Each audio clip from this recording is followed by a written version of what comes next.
This is pretty exciting for us. It's a pleasure to welcome so many advocates for working women this Equal Pay Day. Let us salute our hosts, our two co-chairs of the Democratic Women's Caucus, Congresswoman Jackie Speier of California and Congresswoman Brenda Lawrence of Michigan. And thank you to the Secretary, Mr. Secretary. It's an honor to welcome you to the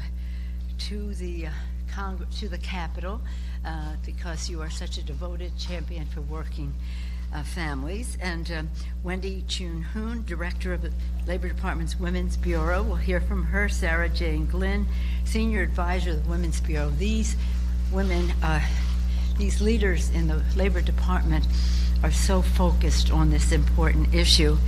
And our very VIPs today, I know everybody will understand, with all the respect I have for our guests that I introduced, our VIPs today are Leah Rambo, Training Director of Smart Local 28, and Bethany Foto, an advocate for family values at work. They have the stories of America's working families. And as we know, today marks the day when women's wages catch up to men's income from last year, a gap of 83 cents on the dollar. I said to our friends earlier, before I had to take this call, that can you imagine one of these days young people will look back and say, can you believe there was a time when women did not make the same amount of as men did for the same work? Again, this disparity cost more than $400,000 over a career. Imagine what that means in money for rent, bills, food, groceries, lower credit scores, and costlier loans. And it has a big impact on women's retirement. Well, here the Labor Department is releasing a report that found that the pandemic compounded these inequities, especially for mothers and women of color. Last year, the Democratic House proudly took action to help right this wrong by once again passing Chair Rosa DeLauro, whether it's child tax credit or any of these issues, in this case, the Paycheck Fairness Act, which will end pay secrecy, you know what that is, and empower women to hold employers accountable for pay discrimination. Well, let's hear from our folks right now, and next we're going to hear from the distinguished former mayor of the city of Boston, former member of the labor movement. Maybe you still are a member of the labor movement. Still a member of the labor movement. A person who really understands the needs of America's working families, has been a leader on their behalf. We're very honored to have with us the distinguished Secretary of Labor, Secretary Walsh. Thank you very much, Madam Speaker, and it's such an honor to be with you today, and Congressman Speier and Lawrence as well, and all of the distinguished speakers here today and everyone here. I was told I have a minute and a half, so I'm going to take 2.5 minutes. The Speaker just addressed this. Equal Pay Day. It is March 15th, 2020. March 15th, 2020. And in this country, we still have inequities when it comes to pay. And when you look at the numbers from white women to black women to Latino women, those numbers even get worse. And as mayor of the city of Boston, we started to address this issue by bringing people to the table, by bringing employers to the table to say we need to address it. I know there's lots of legislation, and I was a state rep before I was the mayor, and I was in the legislature 16 years, and I think I voted probably 6 times on equal pay legislation. When it's not that complicated, then employers should recognize pay women the same as you pay men for the same job. That's the bottom line. And we're going to talk a little bit about benefits here as well today. I want to thank some of the press for being here today, but I wish we had more press here today. Because if we're at this podium for another issue, this room will be packed with cameras and reporters. Because in the media, in some cases, women reporters get paid less than men reporters. So we need to make sure that this issue was once and for all addressed. Women's History Month is an opportunity to learn about and celebrate women who have made impacts on this nation, something that's really important for us to do. Many of the key leaders and women in this room are the people we should be celebrating. I just want to take a moment to thank all the women in this room for all the work you do, particularly in public service, in the private sector as well, to help American people. I have to do this because it's really important. The Women's Bureau at the Department of Labor published a report. It's called Bearing the Cost of How Overrepresentation in Undervalued Roles Hurt Women During the Pandemic. I want to thank our director, Wendy Chung-Hoon, who's here with us today, and her team at the Women's Bureau who's with us today, and everyone in the department who worked on this report who did some amazing work. It's not just about the impact of a pandemic. It's about how low pay and limited opportunities left women vulnerable and continue to leave women vulnerable, especially women of color in this country. These injustice has been created over many decades. This isn't something new, and we can't blame the pandemic for it, because we could have done the report 3 years ago on something else, and the report's going to say the same thing. Women continue to be overrepresented in low-paying, low-quality jobs, especially in the care sector. Many lack access to paid leave, protections to take care of their own families. So at the Department of Labor, we continue to fight with women and for women in the workforce. We are identifying the needs and advocating for solutions for women and other vulnerable workers all across this country, so we create an inclusive economy that works for everyone. I'm not going to go too much into this. We need to invest in child care. We need to invest in elder care. Women are disproportionately working in those industries. We need to build pathways for women into good-paying, high-quality jobs dominated by men, like the building trades, which I come out of. Our Good Job Initiative is working across sectors in government here to make sure that all the cabinets and all the secretaries are working collectively together. Congress is going to talk today, and they've done some amazing work. We have a Speaker of the House who is leading the way in this country for equality for women in pay in every other way. It's an honor for me to be standing here with the Congressman.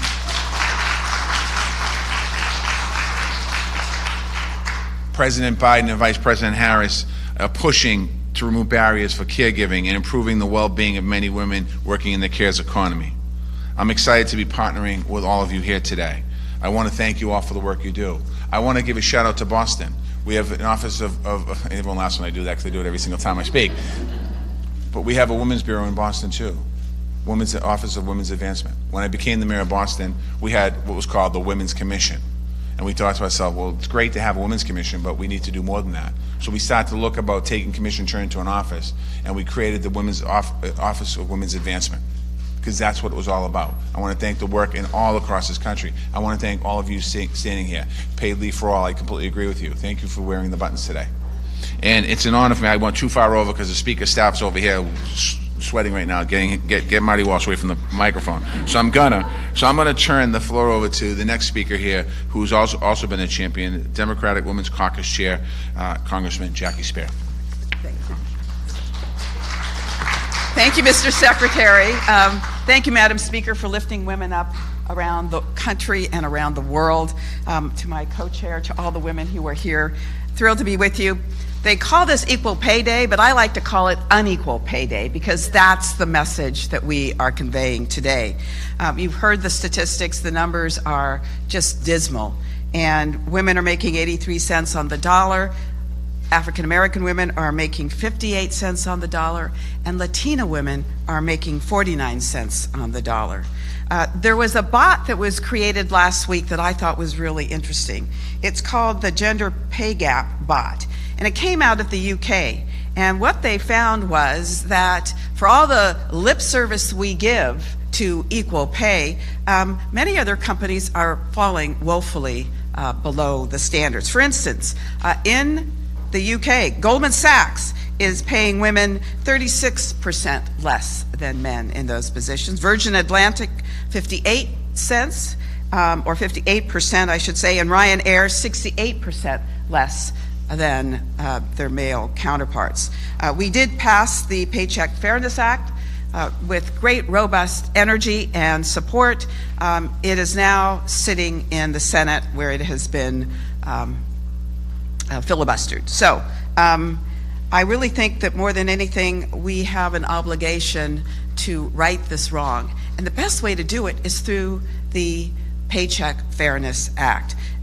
An example, Tracy Rexroth out of the Department of Education in Arizona was hired for the job. Her colleague was hired at the same time. she's making $17,000 less a year because they related it to her prior salary. Prior salary should have anything to do with what you're being paid. So as we look at the rebounding in the economy, where men have now regained all of the jobs they lost during the pandemic, there's still 1 million women who are not back at work, and we need to fix that. So I guess the message more than anything is stop with the lip service, stop with the lip gloss during Women's History Month. Let's get to it and get equality on the books. It's now my great pleasure to introduce Leah Rambo, who is the Director of Training at the Sheet Metal Workers Union 28. She's been at this position, or certainly in the sheet metal workers, for 34 years.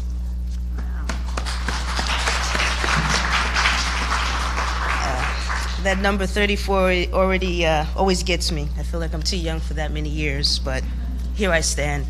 I guess my story today is really how do we change this gap? And I would say you start very, very young. You know, from a young age, I had my first tool set at the age of 10. And that's when I started my career in the trades. And I came from a household where there were no girl jobs and boy jobs. Everyone did dishes. The only rule was my father wasn't doing them. And so it was a natural progression for me to get into the trades. The building trades is a way to equal those wages. It is an excellent opportunity for women. Of course, there are challenges. It hasn't been smooth sailing for the 34 years, but I'm pretty scrappy and got a lot of grit, so we keep pushing things along. And that's why it's such an honor to be here today with such leaders as yourself, who are really helping us, who's shining that light on our journey. I will say that when you start young with girls, don't limit them. Then there's really no telling it what they can do and how they can succeed. But making $50 an hour, $60 an hour, good union wages, of course, doesn't mean anything if you work 0 hours. And so that's the next step. Are women not just getting paid equitably, but are they working those hours? Are they getting those pension credits? And you know, some of the things that we can do is really monitor that. We have laws on the books. We have goals. Enforcement is a key part. We hope that some of that infrastructure money will go towards things like that, through enforcement of these goals, through training to help change the culture, so that women, once they come into these occupations that are segregated, then they can be successful there. And so, you know, I guess that's my story today, and what my goal is, and what I hope that we can continue to press forward and do is get women to equal our pay, equal our hours, so that we're in a position to be able to feed our families. And I'm going to introduce today someone who I admire greatly. Actually, there's really everyone here I admire greatly, but Congresswoman Brenda Lawrence, who's out of the 14th District of Michigan, who currently serves on the co-chair on the Democratic Women's Caucus, and is no stranger to occupational segregation. She was the first African-American and first woman to serve as mayor in the city of Southfield in Michigan. So, Congresswoman Lawrence. I want to say good afternoon to everyone. I'm so proud to stand here with my co-chair of the Democratic Women's Caucus. I want to thank Nancy Pelosi and Secretary Walsh for your leadership, especially as we fight for equal pay. I want everyone to remember this is Women's History Month, and I remind people during Black History Month and during Women's History Month, we celebrate those who came before us. We talk about their prowess and how they made a difference. Where we are all on the clock now, it's our turn to make history. And I stand here today under the guidance of the Lady of Freedom that sits on top of this building. She has a sword in one hand and the wreath of peace in the other, meaning that we know how to be kind and diplomatic. But when it comes to our rights, sometimes we have to fight for them. And I can tell you that we absolutely must do that. And if I can bring up my shero, Shirley Chisholm, who said if they don't give you a seat at the table, bring a folding chair. Today we're standing here with our folding chair. We are not going to be quiet on this. This is what this country needs to do. And I was told early on in life, if you want to know what someone values, follow the money. And we, as women in this country, we know we add value to our economy, to our communities, to the overall safety of this country. And we demand the respect and to be valued by paying us a wage that is equal. And I will not leave this mic without pointing out the challenges of women of color. You heard the statistics that my co-chair Speier spoke of. Women of color are disproportionately even worse when it comes to equal pay. And we must stand up and be loud about it, be consistent about it. We did our work in Congress because we have an amazing Speaker of the House, but we must ensure that it's not a quiet day today. That Paycheck Fairness Act is a necessity, because if you do like my another shero of mine, Aretha Franklin, is to give me a little respect. It's not acceptable for me to see my sisters in the workplace and getting paid less. And that point about less hours, that's another way to disenfranchise us. So I want you to know, I will talk about this every year, but hopefully next year, I keep hope alive. Next year, we'll be saying, we finally got it right, and let's continue our fight. And I will end with a statement that I know my speaker is going to say again, but when women succeed, America succeeds. And now I would like to bring forth Bethany, who is the equal pay advocate, a care worker, and a member leader of the Family Values at Work.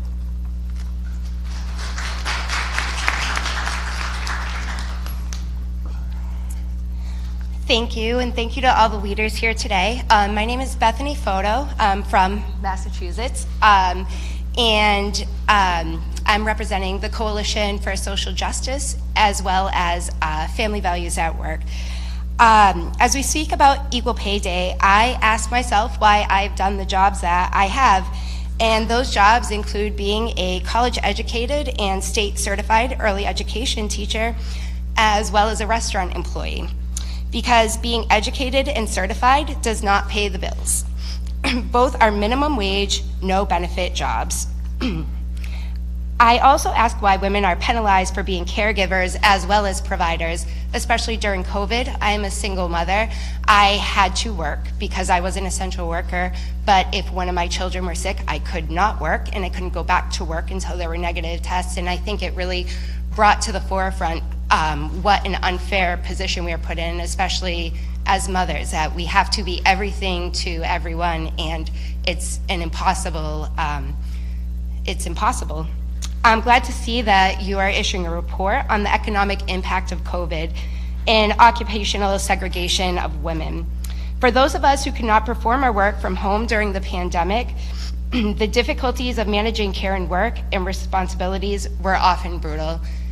As this country was built often on the back of slaves, right now this country is still being kept alive on the back of women. And I really hope that we can someday really not just give a attaboy and a pat on the back to women, but really give us the respect and the pay that we deserve.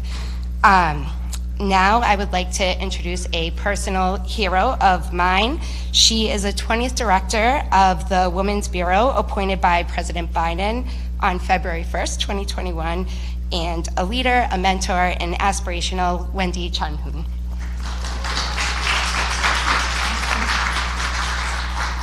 Thank you, friend.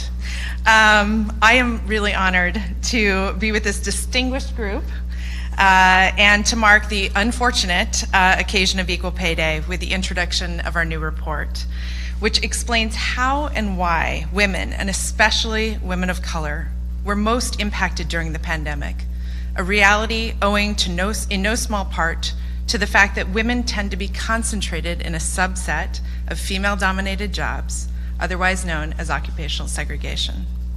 Through the pandemic, but really long before it, women have been overrepresented in occupations and industries that pay low wages. In the pandemic, these same occupations suffered the greatest job losses. I don't want to give too many details away that my colleague Sarah Jane is going to mention as she talks about the report as one of its co-authors, but I would be remiss if I didn't underscore the connection to why we're gathered here today, to mark Equal Pay Day, the symbolic recognition of the persistent gender wage gap. Each year, the Women's Bureau and grassroots organizations all across the country mark Equal Pay Day to recognize the fact that it takes the average woman a full year plus several months into this next year to get paid the same amount that the average man gets paid in the previous year.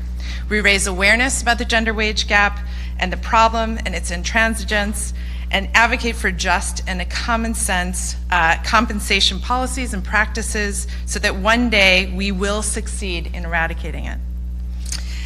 The gender wage gap and the factors that contribute to it, key among them, occupational segregation, cost women workers billions of dollars annually. We are so honored to have both you, Leah, and Bethany with us today to bring two very different experiences, but the same reality, and who are fighting every day for change and for winning, and are winning change themselves. So without further ado, I'm going to turn it over to Women's Bureau Senior Advisor Sarah Jane Glynn to discuss the report's main findings and factors that collided during the pandemic to engulf women in this perfect storm and what we can do about it right now.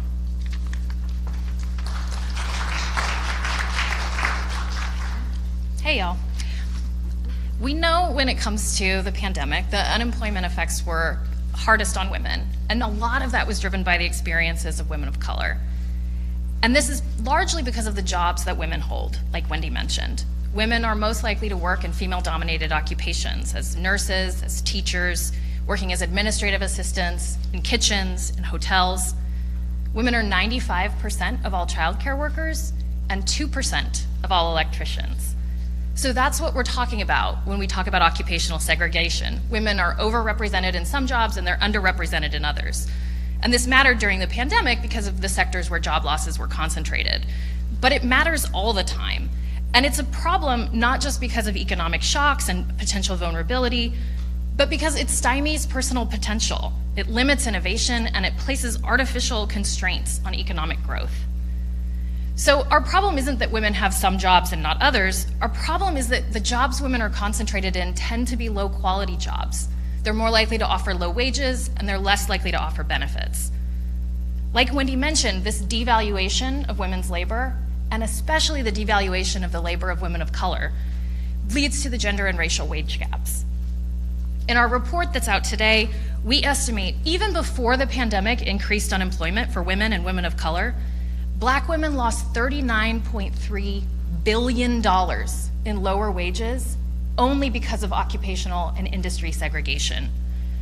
And the losses were even greater for Hispanic women at $46.7 billion. This is a really big problem and it has a lot of different causes, so that means we need big solutions and we need to attack the problem from a lot of different directions. But luckily we have ideas about what we can do. Like Leah mentioned, we need to create pathways for women to enter into non-traditional careers that are more likely to offer higher wages. And like Bethany talked about, we need to raise the floor on wages and benefits for all workers, but especially for those who are working in women-dominated jobs that serve as the backbone for our economy.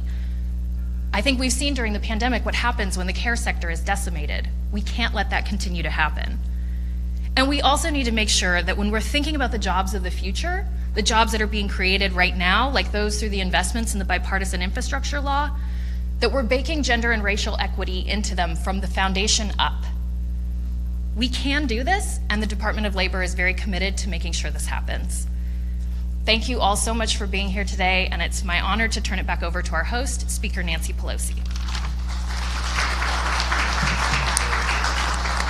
Thank you very much, Secretary Walsh, my colleagues Jackie Speier and Brenda Lawrence, our special guest Bethany Foto, and again Leah Rambo, telling their stories right from the workplace. And of course, we were greatly informed by what Wendy Schoenhoon and Sarah Jane Glynn told us about these figures. A writer once said, the sign of a truly intelligent person is that they're swayed by statistics. These statistics are staggering. They're not only staggering, they're heartbreaking. And again, President Kennedy, many years ago, established the first Equal Pay Day. And President Obama signed the bill, and he signed that bill, and President Obama signed the bill, the Lilly Ledbetter bill. This president, President Biden, is doing so many things, as have been referenced in the infrastructure bill and the rest, to have opportunity for women, whether it's workforce development, whether it's apprenticeships and the rest, but also in other legislation that will say that we have universal pre-K, that we have lower costs for child care, lower costs for health care, home health care, and respecting the work that women do as health care providers. There's a decision. I mean, we are talking about survival for some people. We want them to have success as we go forward, but to do that, we have to be transformational in how we recognize the challenge that we face and pass legislation and establish public policy to make the difference for women. In this Women's History Month, last week, we celebrated Title IX 50-year anniversary coming up in another month or two, honoring Patsy Mink, who established that. You mentioned Shirley Chisholm, who had so many great things to say about this. And now we have our role to play in all of this. And again, maybe next year, as Congresswoman Lawrence said, maybe next year we will have passed a bill for equal pay for equal work, and this will be a sad remnant of the past. But thank you, Secretary Walsh, for your leadership in this, in every aspect of your personal and professional life, your official role now then as mayor and now as Secretary of Labor. I know that women's issues will be well served by the great team that you have there. Just face the fact of what these statistics are and what they mean at the kitchen table of America's working families.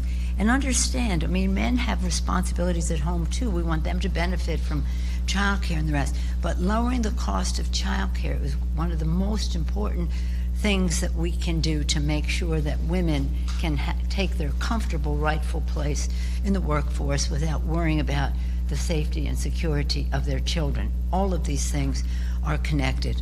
We're very, very proud to have, as I say, our special guest, Leah Rambo and Bethany Fateau. Thank you so much for honoring us with your presence. And I like your shirt.